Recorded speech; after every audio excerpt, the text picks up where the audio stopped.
Assalamualaikum warahmatullahi wabarakatuh. Alhamdulillahirabbil alamin. Wassalatu wassalamu ala asyrafil anbiya'i wal mursalin sayyidina wa maulana Muhammadin wa ala alihi wa sahbihi ajma'in. Qala Allah ta'ala fi kitabihil karim, a'udzu billahi minasyaitonir rajim. Walitukmilul iddata walitukabbirullaha ala ma hadakum wa la'allakum tashkurun. Amma ba'd. Pada pemirsa yang dirahmati Allah Subhanahu wa taala, alhamdulillah, segala puji bagi Allah yang telah memberikan banyak nikmat kepada kita, nikmat iman, Islam dan juga kesehatan, sehingga kita dapat menjalankan ibadah puasa di bulan penuh berkah ini. Semoga Allah menerima, Allah memberkahi, dan Allah meridhai kita semuanya. Kemudian sholawat dan salam semoga senantiasa tercurah kepada beliau Nabi kita Muhammad Sallallahu Alaihi Wasallam, Nabi kita, Rasul kita, teladan kita. Semoga kita dimudahkan oleh Allah dalam melaksanakan sunnah-sunnahnya, meneladani akhlak mulianya, dan melanjutkan perjuangannya lillahi kalimatillah. Allahu Akbar, Allahu Akbar, Allahu Akbar. Kabiran walhamdulillahi katsira wa subhanallahi bukratan wa asila. La ilaha illallah wallahu akbar walillahil hamd. Pemirsa yang dirahmati Allah Subhanahu wa taala, alhamdulillah kita semuanya telah menyelesaikan ibadah di bulan Ramadan, ya, bulan yang diberkahi oleh Allah Subhanahu wa taala, dan sekarang kita masuki malam Idul Fitri, ya. Terkait hal ini Allah Subhanahu wa taala berpesan kepada kita dalam surat Al-Baqarah, a'udzu billahi minasyaitonir rajim, walitukmilul iddata walitukabbirullaha ala ma hadakum wa la'allakum tashkurun, ya, agar kalian semuanya menyempurnakan bilangan puasa dan kalian bertakbir pada Allah atas hidayah yang Allah berikan kepada kalian, wala'allakum tashkurun, dan agar kalian menjadi hamba-hamba Allah yang bersyukur. Terkait menyempurnakan bilangan puasa, kita semuanya insya Allah sudah berusaha semaksimal mungkin menjalankan ibadah puasa 1 bulan penuh. Hanya saja saudara kita kaum muslimin muslimat yang kemarin ada halangan sehingga mengharuskan untuk membayar fidyah, maka ini kita diusahakan untuk segera membayar fidyah yang diberikan kepada fakir miskin. Termasuk juga bagian dari menyempurnakan ibadah di bulan Ramadan bagi saudara kita, Bapak Ibu yang kemarin sempat ada halangan tidak berpuasa berapa hari, juga harus punya azam, punya niat yang kuat untuk segera melaksanakan qada puasa manakala Allah sudah mengangkat halangan atau udzur yang ada. Pemirsa sekalian yang dirahmati Allah Subhanahu wa taala, kemudian Allah memerintahkan kepada kita semuanya, walitukabbirullaha ala ma hadakum. Hendaklah kalian bertakbir, mengagungkan asma Allah Subhanahu wa taala, ala ma hadakum, atas hidayah yang Allah berikan kepada kalian.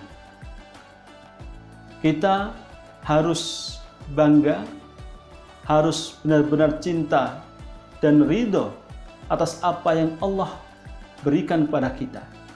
Hal ini juga diajarkan oleh Nabi kita Muhammad Sallallahu Alaihi Wasallam dalam doa sehari-hari, raditu billahi robba wa bil islami dina wa bi Muhammadin nabiyya wa rasulah. Aku ridho kepada Allah sebagai Tuhan yang mengatur kita dan alam semesta, ridho kepada Islam sebagai agama kita, dan ridho kepada Nabi Muhammad sebagai Nabi dan Rasul, utusan dan teladan kita semuanya. Pemirsa yang dirahmati Allah Subhanahu wa taala, kemudian di akhir ayat itu Allah berpesan, wala'allakum tashkurun, agar kalian semuanya bisa menjadi hamba-hamba Allah yang bersyukur. bersyukur tidak hanya dengan lisan, tidak hanya mengucapkan hamdalah dengan lisan kita, melainkan juga perlu kita buktikan dengan amaliyah ahli takwa. Amalan-amalan orang-orang yang bertakwa, sebagaimana yang Allah sebutkan di banyak ayat Al-Quran. Demikian juga yang disebutkan oleh Nabi kita Muhammad Sallallahu Alaihi Wasallam. Pemirsa sekalian yang dirahmati Allah Subhanahu wa Ta'ala, ya. Amalan-amalan orang-orang yang bertakwa, ya, di hari raya, ya, bisa kita laksanakan mulai sekarang ini, yaitu bertakbir kepada Allah Subhanahu wa Ta'ala. Min ghurubi syamsi ila ayyadkhulal imamu fis shalah.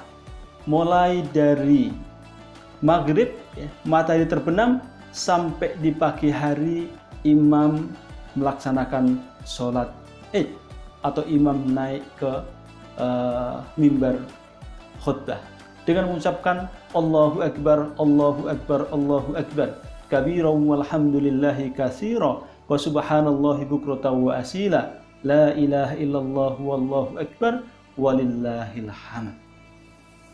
Pemirsa sekalian yang dirahmati Allah Subhanahu wa Ta'ala. Kemudian berikutnya, ya, kita bisa melaksanakan, ya, amalan ahli takwa, yaitu melaksanakan sholat Idul Fitri. Sholat Idul Fitri dengan 2 rakaat yang disunahkan untuk dilaksanakan di dalam masjid yang dapat menampung jamaah kaum muslimin dan muslimat atau di tanah lapang, karena ini bagian dari syiar Allah maupun syiar agama Islam.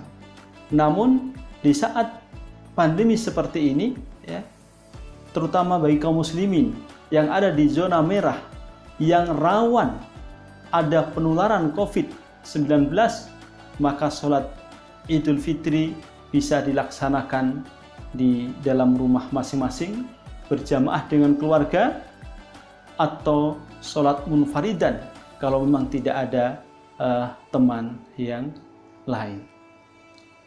Pemirsa sekalian yang dirahmati Allah Subhanahu wa Ta'ala, terkait dengan sholat Idul Fitri ini, ya, pelaksanaannya seperti sholat yang lain, yaitu sholat 2 rakaat. Hanya saja dalam sholat Idul Fitri ini, setelah takbiratul ihram ditambah dengan 7 kali takbir, dan masing-masing takbir dengan mengangkat kedua tangan. Kemudian di rakaat kedua, setelah takbiratul qiyam, setelah takbir berdiri dari sujud, ya, disunahkan untuk menambah 5 kali takbir. Kemudian dilaksanakan sampai dengan salam. Setelah salam, ya, dianjurkan untuk berkhutbah, ya, dengan syarat rukun maupun juga tidak diadakan khutbah. Hanya saja ada dalam sebuah riwayat bahwa Nabi kita Muhammad Sallallahu Alaihi Wasallam, ya, setelah selesai melaksanakan sholat Idul Fitri, kemudian setelah selesai berkhutbah, beliau juga memberi wasiat, memberi nasihat, memberi pelajaran kepada keluarganya, ya. Disebutkan dalam sebuah hadis yang diriwayatkan oleh Imam Bukhari dari Ibnu Abbas radhiyallahu anhu, bahwa beliau pernah keluar bersama Nabi untuk melaksanakan sholat Idul Fitri, ya. Kemudian setelah selesai sholat dan khutbah, beliau menemui An-Nisa, ya. Bisa diartikan kepada istri-istri beliau atau kaum wanita, ya. Kemudian Nabi memberikan mau'idhah hasanah, memberikan pesan kepada mereka dan mengingatkan agar mereka mengeluarkan sedekah, memberikan sedekah kepada orang lain. Dan ini juga bisa kita lakukan, ya. Setelah melaksanakan sholat Id, bagi yang tidak melaksanakan khutbah juga bisa tetap dianjurkan untuk memberi pesan-pesan yang baik kepada keluarga. Pemirsa sekalian yang dirahmati Allah Subhanahu wa Ta'ala, ya. Kemudian, ya, termasuk yang bisa kita lakukan dalam rangka merayakan Idul Fitri adalah dengan cara bersilaturahim. Hanya saja di kesempatan ini saya ingin sedikit meluruskan bahwa silaturahim selama ini hanya dipahami berkunjung dari rumah ke rumah yang lain.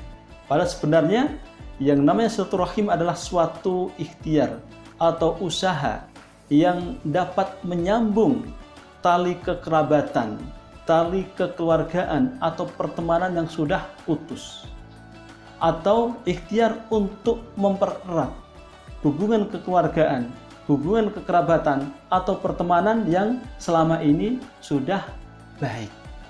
Jadi ada cara-cara lain yang bisa kita lakukan untuk mempererat hubungan kekeluargaan atau kerabat maupun pertemanan. Sebagaimana sifat orang-orang yang bertakwa yang Allah sebutkan, a'udzubillahi minasyaitonirrajim, alladzina yunfikuna fis sarra'i wal dharra'i wal kadhiminal ghaidha wal 'afina 'anil nas wallahu yuhibbul muhsinin.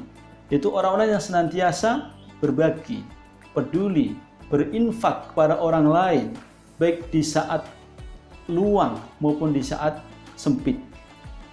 Wal kadhiminal ghaidha wal 'afina 'anil nas, dan orang-orang yang mampu menahan amarah serta memaafkan orang lain.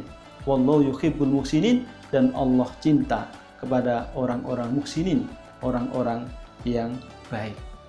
Di dalam ayat tersebut ya, bagian dari ciri atau amaliyah orang yang bertakwa adalah mau berbagi, ya, mau berinfak, mau bersedekah kepada orang yang membutuhkan, kepada keluarga yang butuh. Dan ini juga jelas ya, bagian dari cara untuk mempererat hubungan kekeluargaan atau hubungan kekerabatan. Kemudian setelahnya adalah berusaha untuk menahan diri ya, dari amarah, kemudian mau memaafkan. Banyak sekali keretakan ya, kekerabatan maupun pertemanan itu karena ada amarah, karena keduanya tidak mau saling memaafkan. Nah, dengan kita melaksanakan ya amaliyah-amaliyah orang yang bertakwa dengan saling memaafkan ya satu sama lain, insya Allah hubungan silaturahim, hubungan kekerabatan, kekeluargaan, juga pertemanan bisa dijalin kembali, bisa dirajut kembali menjadi lebih akrab dan lebih kuat. Nah, pemirsa sekalian yang dirahmati Allah Subhanahu wa taala, kemudian yang terakhir adalah perlu kita sampaikan, yaitu senantiasa istiqomah ya di jalan yang diridhoi oleh Allah Subhanahu wa taala. Meskipun di hari raya itu kita boleh merayakan ya dengan lagu-lagu, dengan hal-hal yang membuat kita senang, tapi harus ada batas-batas syar'i, dan tidak ada orang yang dapat memberikan maghfirah, ampunan, kecuali Allah Subhanahu wa taala. Walam yusirru ala ma fa'alu wa hum ya'lamun, dan mereka tidak terus-menerus melakukan kesalahan sementara mereka mengetahui. Dan mudah-mudahan kita semuanya diberi kemudahan oleh Allah Subhanahu wa taala dalam menjaga ketakwaan kita ya di hari raya ini sampai di hari-hari kemudian, dan juga diberi keistiqomahan dari Allah Subhanahu wa taala. Demikian, kurang lebihnya mohon maaf. Akhirul kalam, assalamualaikum warahmatullahi wabarakatuh.